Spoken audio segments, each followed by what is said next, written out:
everybody, to the Church Facilities Expo podcast, better known as CFX. My name is RaeAnn Slaybaugh, and I'm the editor of Church Executive Magazine.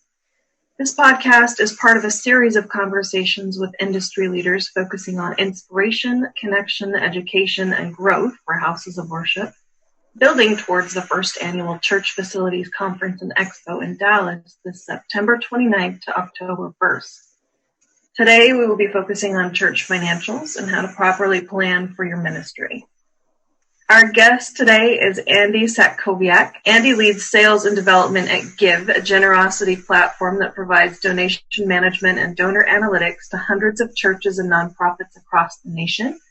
From his experience as a psychologist and as a business executive, Andy has been guiding churches in the use of the platform, as well as crafting a stewardship strategy to make an impact for the kingdom. Welcome, Andy. Thanks a lot, RaeAnn. Andy, can you talk about the coronavirus's impact on giving with your customers and churches?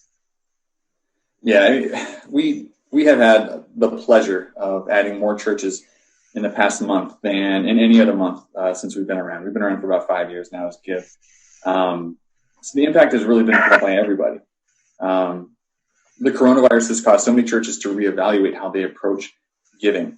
Hardly any church relies solely on online giving, so they've all had to consider what not having physical services would do to that, right? Whether it's 10%, 20%, 50% was collected in a plate.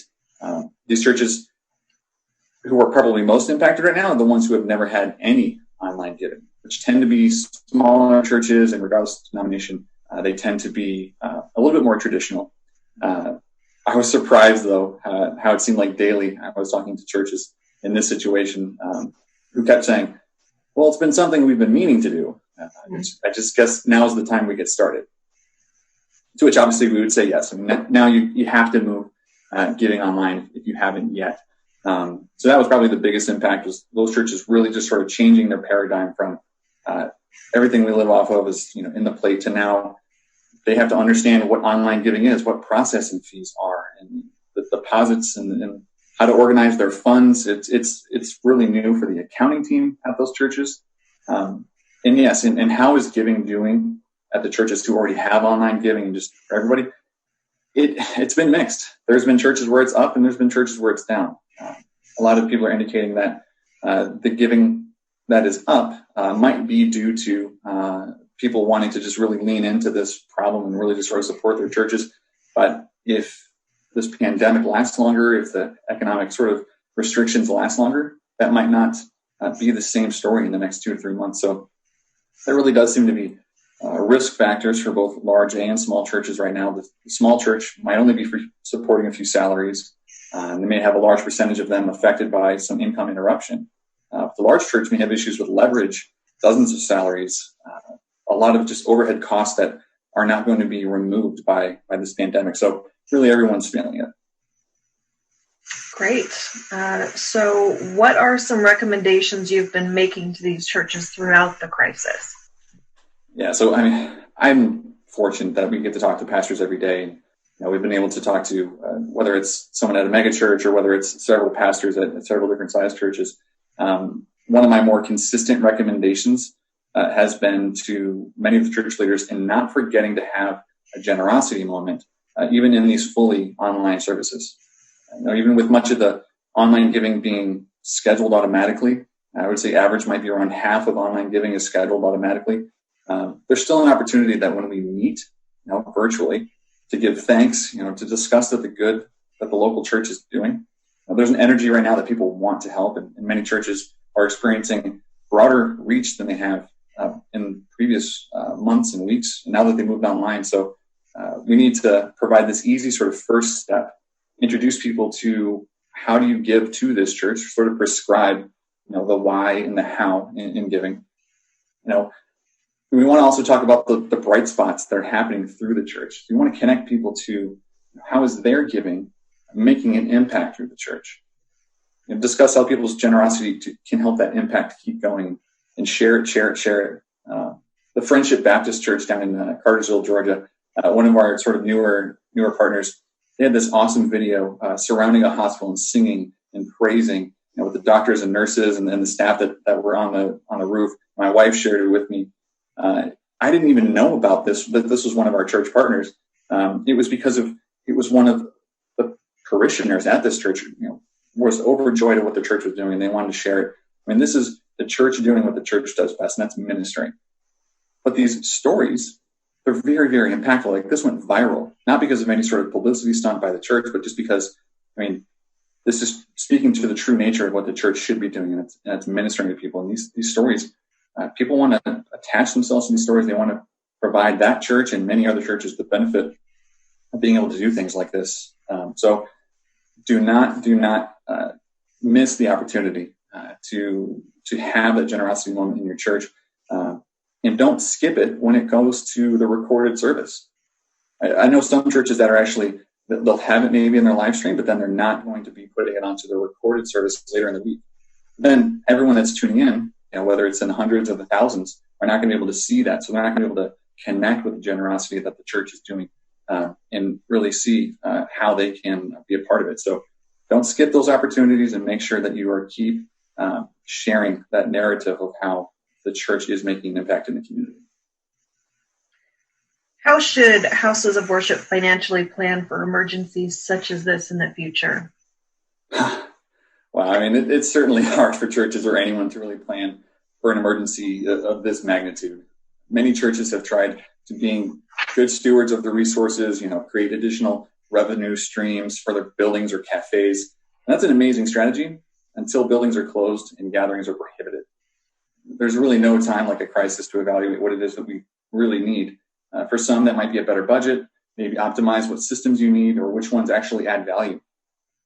While this emergency comes with a stimulus package that may or may not be a benefit for individual churches, it certainly seems unwise to plan on it for future events. There's not always going to be a bailout or a stimulus package, but when there are, it might be wise to take advantage of those strategies. What can always be done, though, in good times and bad, can be continuous improvement. Now, make it a practice to reevaluate your revenues and your expenses. Over time, things change. There are better opportunities out there. We encounter several churches who pay thousands in extra fees in donation management, when they could be saving those thousands in those extra fees and actually grow their donations by switching to a service. Right? We see that all the time with increases in donations and saving in fees when people switch over to Give. We love helping churches on both the sort of the top and the bottom lines. What other ways can you maximize long-term value? Could you allow some of your staff to subsidize their pay with outside opportunities? Will that maybe provide better outcomes for them, for their family, and maybe a little bit more autonomy? Maybe you can, do that for really take advantage of this sort of gig economy that's out there, and really allow your staff the flexibility of seeking opportunities outside while still giving them the ability to add value to your church. So you can only plan for so much. You need to look at what are your best options out there and continue to sort of reevaluate that every once in a while. Sure. What are some tools that churches can use to improve giving and their church's financial position during this unprecedented time, when, of course, members' discretionary funds might be more limited than they usually are? Yeah, this one is unique, obviously. So churches right now may be looking into support provided by the payroll protection plan. Those funds are limited, and our colleagues over at Cass Commercial Bank have been processing applications day and night to make churches able to apply for those funds if they really need it. So it's worth looking into all the resources you may have, with government subsidies or things within the CARES Act right now.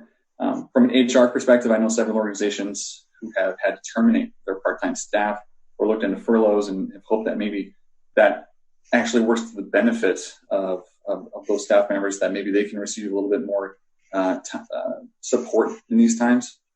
And those are really obviously hard decisions to be able to have to really sever the ties that you might have with some of your staff.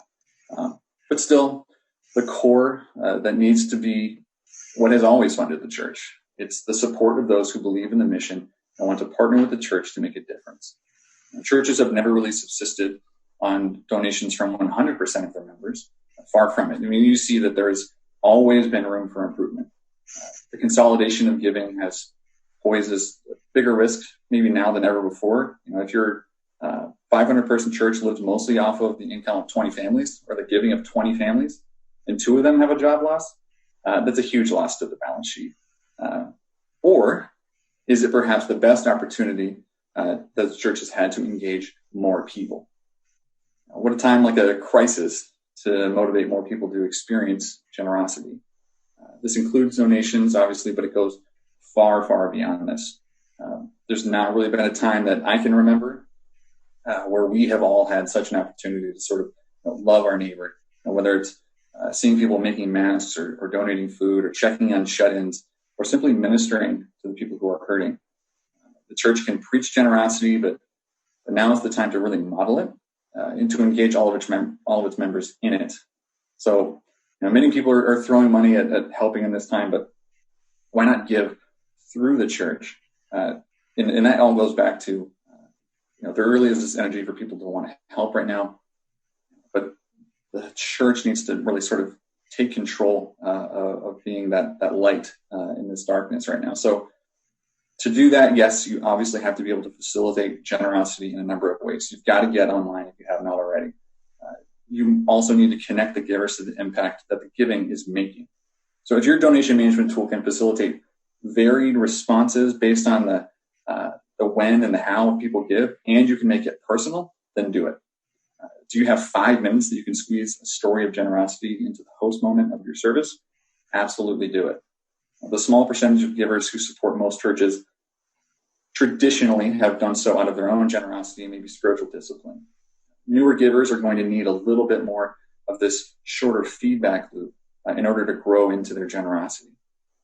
So just like Phil Cook said on your previous podcast, this is when everyone can help tell the story. And this is when everyone should be helping to tell the story and helping to convey to the people watching on the live stream or throughout the week about all the good that the church is doing, and how that's influenced by the resources that the church receives. So we've seen churches who rapidly grow their giving do so because they provide the tools to the church and help connect the people with the impact that their gift is making. We also like to coach churches into using a unique tool. We have a unique tool we call Roundup Giving, where the spare change from everyday purchases accumulates and is donated to the church. And we always coach churches on giving all of this money away and do something direct in the community, share that story. This has helped take those people who rarely give, get them an easy sort of entryway into giving, and then help them sort of take those next steps as they experience the blessing of being more generous. With so many churches quickly embracing digital giving, some of them for the first time, as you said, how can they protect givers' information when hacks are so prevalent in our society? Yeah, this is a big concern of a lot of churches, whether they're used to online giving or not used to online giving. There's always going to be members of those congregations that have hesitation, with these digital giving options, and that's okay, because there really are a lot of risk factors out there. So, we want people to be cautious. There are so many digital giving options out there that most of the church staff hasn't heard of 5 of them, and no one else in the church has really heard of any of them. People look at us and they say, is it Give? Is it, Gyve? Is it Gyve? Like, what's going on with, who are you guys? And we love being able to share, who we are, what we've been doing, starting at our home church and really supporting churches across the country now. But not everyone is going to be able to connect with us to really hear our story. So it's up to the church to vet out these vendors, to vet out all these partners, and really sort of go through the steps. And then the church then direct those next steps and share how people are to connect with that giving platform or connect with that church. Whether it's giving them the direct link to the giving page that they are going to be accessing online, or is it giving them a secret code to text so they can get download instructions or giving instructions that way. You should be looking at your church to direct how they want you to give, because they ideally have gone through the steps of vetting out these partners. And as the church leaders, they should all be asking things about PCI compliance. PCI is the short name for the Payment Card Industry Data Security Standard. It's this whole series of regulations that anyone who processes money should be going through. There are 4 levels. And when we say we're PCI level 1 compliant. I mean, that's the highest. It's the best. It's the one that has the most strictest security standards, and we have to pay a lot of money and do a lot of tests every year to make sure that our systems are strong. So if you're asking, your donation management platform, and they're not proud of saying that they're level 1 compliant, or if they don't really know if they're about PCI compliance, I would say stay far, far away from them, because they're probably a company that may have cut corners just to process your money. I mean, to those who take it seriously, in this industry, there are many who take this really seriously. We want to make sure that the data, the security of our members, of the card information is as secure as it can be. Thank you, Andy. You can learn more about Gyve at www.gyve.com. Remember, you can listen to additional podcasts, read our newsletters, and learn more about CFX at www.churchfacilitiesexpo.com. You can read more about Church Executive at www.churchexecutive.com. Thank you for joining us. We hope to see you at CFX 2020 in Dallas this September 29th to October 1st.